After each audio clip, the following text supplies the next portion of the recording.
পশ্চিমা অস্ত্র ব্যবহার করে রাশিয়ার ভেতরের লক্ষ্যবস্তুতে হামলা চালানোর অনুমতি পেয়েছে ইউক্রেন। কিন্তু রাশিয়া ইউক্রেন যুদ্ধের যে পরিস্থিতি, তাতে ইউক্রেন হাজার উপায় অবলম্বন করেও পুতিনের দেশকে যে হারাতে পারবে না তার ধারণা বিশ্ববাসীর হয়ে গেছে। সম্প্রতি ইউক্রেনে আরও একটি গ্রাম দখলের দাবি করেছে পুতিনের দেশ রাশিয়া। দেশটির প্রতিরক্ষা মন্ত্রণালয়ের দাবি, পূর্ব ইউক্রেনের দোনেৎস্ক অঞ্চলের উমান্স্ক নামের একটি গ্রাম রুশ সেনারা দখল করে নিয়েছে।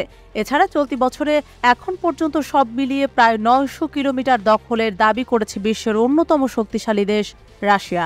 বার্তা সংস্থা এএফপির এক প্রতিবেদনে এ তথ্য উঠে এসেছে। রাশিয়ার প্রতিরক্ষা মন্ত্রণালয় এক বিবৃতিতে জানিয়েছে, পপুলার রিপাবলিক অব দোনেৎস্কের উমান্স্ক নামের একটি গ্রাম দখল করে নিয়েছে রাশিয়া সেনারা। তবে এই গ্রামটিতে খুব কম মানুষই বসবাস করত বলে জানা গেছে। রাশিয়া ২০২২ সালে ফেব্রুয়ারি মাসের শেষ দিকে ইউক্রেনে হামলা চালানোর আগ পর্যন্ত এই গ্রামটিতে মাত্র ১৮০ জন মানুষ বসবাস করত। উল্লেখ্য যে উমান্স্ক গ্রামটি রাশিয়ার দখলে থাকা দোনেৎস্কের সীমান্ত থেকে ২৫ কিলোমিটার দূরে অবস্থিত।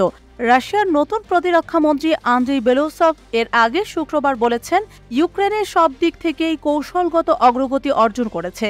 চলতি বছরই রুশ সেনারা ইউক্রেনে নতুন করে ৮৮০ বর্গ কিলোমিটার দখল করেছে। মাত্র এক মাসেই ৩৫,০০০-এরও বেশি সেনা হারিয়েছেন ইউক্রেন।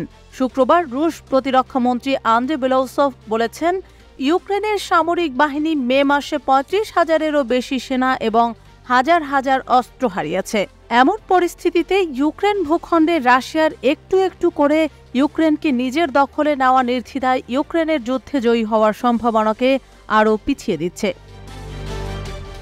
এদিকে রাশিয়ার এক শীর্ষ জেনারেল সতর্ক করে বলেছেন, তার দেশে পারমাণবিক হামলা চালানোর প্রস্তুতি নিচ্ছে ন্যাটো দেশগুলো। রাশিয়ার গোয়েন্দা সংস্থা ফেডারেল সিকিউরিটি সার্ভিসের প্রথম উপপ্রধান ও দেশটির বর্ডার গার্ড সার্ভিসের প্রধান জেনারেল ভ্লাদিমির কুলিশভ গত সপ্তাহে রুশ সংবাদ সংস্থা রিয়া নভস্তিকে দেওয়া সাক্ষাৎকারে এ সতর্কতা উচ্চারণ করেছেন। রাশিয়ার জেনারেল কুলিশভ বলেছেন, রুশ সীমান্তের কাছাকাছি ন্যাটোর গোয়েন্দা তৎপরতা বাড়ছে।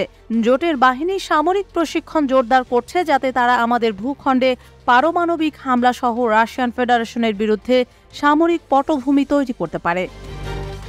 রাশিয়ার এই জেনারেল জানিয়েছেন, ২০২৩ সালে আন্তর্জাতিক সন্ত্রাসবাদী ও চরমপন্থী সংগঠন এবং ইউক্রেনের বিশেষ গোয়েন্দা সংস্থা ও সামরিক বাহিনী সদস্যরা রাশিয়ায় ৫,৫০০ বার অনুপ্রবেশের প্রচেষ্টা চালিয়েছিল, যা রাশিয়ার গোয়েন্দা ও বর্ডার গার্ড সার্ভিস ঠেকিয়ে দিয়েছে।